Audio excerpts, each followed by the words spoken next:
ఏం లేదు. అలాగే the great and great department ఈ రోజు ఈ కార్యక్రమాన్ని చక్కగా ప్రొటెక్ట్ చేస్తున్న డిపార్ట్మెంట్ వారు దయచేసి స్టేజ్ దగ్గరికి రావాల్సిందిగా కోరుకుంటున్నాం. ఏంటి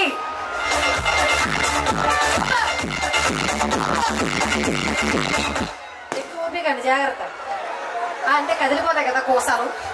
ఓకే, ఇప్పుడు మీ అందరి కోసం అంటే నిజం చెప్పాలా అబద్ధం చెప్పాలా? నిజమేనా? ఎస్. అసలైన యాంకర్ గారు వేదిక మీదకి రాబోతున్నారు. స్వాతి గారు అలియాస్ హనీ బేబీ. మరొకసారి తను గట్టిగా చప్పట్లు కొడుతూ స్వాగతం తెలియజేస్తారని కోరుకుంటూ, తన చేయలేని టీవీ ఛానల్ లేదు, చేయలేని ప్రోగ్రామ్ లేదు, మరి మీకోసం లైవ్ గా ప్రెజెంట్ చేయడానికి రెడీగా ఉంది. Please welcome honey baby. Ready కదా? చేసాయి మ్యూజిక్ ఆఫ్. అన్ని ఊపిరి అంతే కదా. మీరు గుడికి వెళ్ళొచ్చారా? వెళ్ళొచ్చారా చెప్పండి. గుడికి వెళ్ళారు? ఏ గుడికి వెళ్ళారు?